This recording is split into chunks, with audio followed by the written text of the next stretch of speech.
Well, welcome back to Local Government Today. My name is Paul Dingelman, as you heard, and we've got a special guest with the chairman of the St. Clair County Board of Commissioners, Mr. Jeff Bohm. Welcome to the new set. Yeah, thanks. New set, new show. Yeah, it looks really and good. We're going to try and feature some of the government offices and people during the month. The mayor of Marine City really kicked it off. Cheryl I was just with her today in a meeting. And she spurred the idea, and so we proceeded.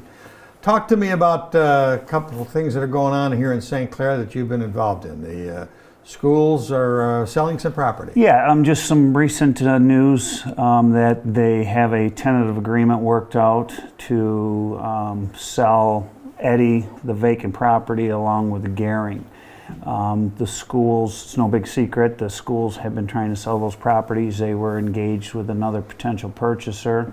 That did not work out for them, so Suzanne Sibula, the East China superintendent, reached out to me and said, hey, we've got these schools and we're looking to basically sell them or turn them into something. One of the things, not just from St. Clair's perspective, but if you look in St. Clair County, I think we currently have 6 or 7 vacant schools that are available. Yeah, a lot of these buildings, you look at Eddy, built probably late 20s, early 30s. Beautiful interior, beautiful building. Yeah, really hard though to, to take these things and repurpose them and reconvert them. At one time, we got an opportunity to go to Yale a few years ago. Myself, there was a few of the city council members at the time, Mike Booth and stuff, to look at a school project that was completed by a developer that looked very much like Eddy Elementary. Those are kind of cookie cutter designs out of that era. Yeah. Everybody's got one, but they actually turned that into a senior living facility. Oh, really? Not assisted, but just seniors. Yeah, 30 different units. When you walk inside of the place, you'd swear you were in an apartment complex. Wow. But when you go outside, it's the old school that is located in literally downtown Yale. So that project kind of spurred quite a bit of interest, really seeing what you can do with these things. Because at the end of the day, I know some people question, sales price and those types of things, but make it no mistake, Eddy's a great example. That costs $30,000 to $50,000 a year just to carry. Oh my God! So then you've got other issues. You lose a boiler or something goes in one of those schools, it can cost you hundreds of thousands of dollars. Right.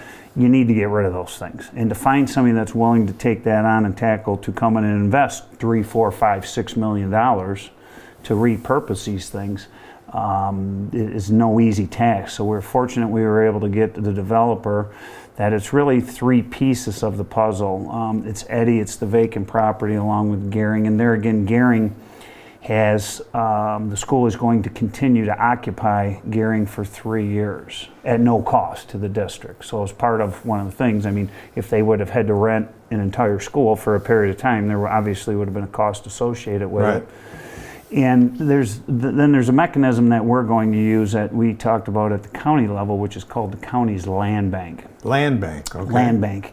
And really what a land bank has ability to do is it has abilities to hold on to properties, to work development agreements with others, and really it opens themselves up for some incentives. A core community, which the only core community that we have in St. Clair County is the city of Port Huron. And generally a core community has there's thresholds to meet that, and usually it's not, great household incomes, those types of things. So St. Clair is not available for that. By being a non-core community, there's a lot of incentives that don't come into play in these developments. At the end of the day, you need to offer some incentives on these developments, or they just don't get done. You're going to be staring at these schools for the next 50 years. Too many other people are looking for developing too. Yeah, so it's a nice tool that the county can ultimately go out and purchase these properties and have a development agreement worked out with the purchasers. They're the ones that are paying all the costs associated with it. The county is not putting any money out on the line to buy these. The developer is essentially giving the land bank the money. The land bank makes the payments, keeps up, on the utilities and everything that it goes as moving forward. But the developer, who ultimately will take this property out of the land bank when the time is right, is the one that has all the costs associated with it. We can't afford to buy a old school, and next thing, like I said, the boiler blows up and it's a couple $100,000 and the county's on the hook. We're not going there. So it's a mechanism that, we have a land bank. We don't use it a lot. Other communities have use them, not so much because they are a little bit of work to do, but at the end, by the time you can put these things together, it can bring tremendous benefit to the project, which ultimately brings tremendous benefit to the community. Right. And the other nice thing about the land bank and with the school system, by the land bank holding on to gearing for the period of time, the school then does not have to pay taxes on the building. So I want people, when you talk about, because I've heard, $150,000, 2 schools property, no rent for 3 years, no property taxes for 3 years with the school district on the gearing. That's a substantial contribution per se to that. The other thing you got to look at, if you're going to demo these properties, I know I saw some numbers, 600,000. Personally, I think they're light because a county owns the landfill, so I'm very aware of these demo costs. Gearing's over $500,000. It gets really expensive if you got to start demoing these things and you add, that you try to recoup that in the land cost. It's not going to happen. At the end of the day, that doesn't pencil, and it just doesn't work, bottom line. So to be able to get somebody that has a level of experience, local developers have a great track record, actually.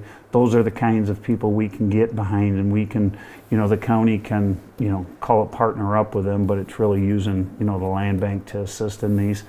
And, love to see that go into purpose. I went to kindergarten, Paul, there in 1973. We named it, I think, in 75. It was Eddy Eagles. Eddy Rascals or Eddy Devils were the 3 choices. We named it Eagles. So it's a little personal for me, truthfully, too. So what eventually, hopefully, is going to happen is that Eddy and gearing will be turned into maybe senior housing, maybe. And there's a lot of other components that bode well in these schools. So, for example, Eddy has a small gymnasium. Right. One of the things that is in our next round of Blue Meets Green is the cost. The Community Foundation had looked previously to provide some assistance to help with low-cost daycare, which is some of the things that we have a need. I've actually talked to a gal looking at opening up a bakery. They have kitchens. Right. Schools have lots of different amenities in them that not just senior piece of it, but bodes well for other community type of good community, other types of services. Yeah, and behind Eddy, there's a bunch of land. Behind Eddy, there's a bunch of property.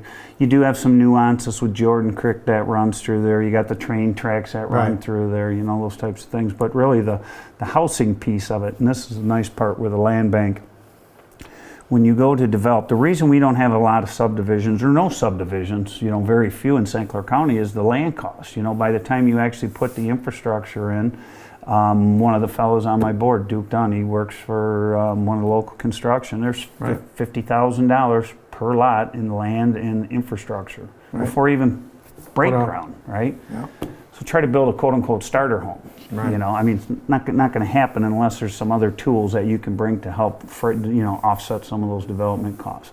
And I really think the product that we need to really concentrate on is that first-time home buyer. I always use the Warrens, our city manager of the world. Warren and his wife are a young couple starting out. They can afford X amount of dollars. He'll tell you, I can afford this, I can't afford that. And we truly need to go after and try to recruit some of the younger people that will have children someday, that will have kids in schools, because our numbers on our schools are in declining. But if you don't have a product that is consistent with trying to do that, so the land bank has a lot more control over to what goes in there. Good. Which you don't want to hamstring a developer. I get that, but understanding that the city and the county and the developer can work on something that is a consistent vision for the community too. So, well, it was important for you to come in and clarify that for us. And it's hard sometimes. You read, you get a few minute read in a newspaper, hear it on the radio, but understanding the schools, how difficult they develop. Another actually really exciting piece of it for us is Michigan State. Every 18 months roughly, they call us and they want to do a project of some sort. So the Birchwood Mall, redevelopment of the Birchwood Mall was what they had focused on last time. It's all graduate students, some of their undergraduates, overseen by their professors, and then they produce this document, extremely well put together. So MSU actually is doing these 2 schools and the redevelopment of the property. So they are going to look at a bunch of different reusages and stuff. Because at the end of the day, I got 6, if not 7 other empty schools with more to come. Oh So my we're God. trying to really set a platform. It's not cookie cutter for everything, but to use a land bank, to use some of these planning tools, to find developers that are willing to take these things on.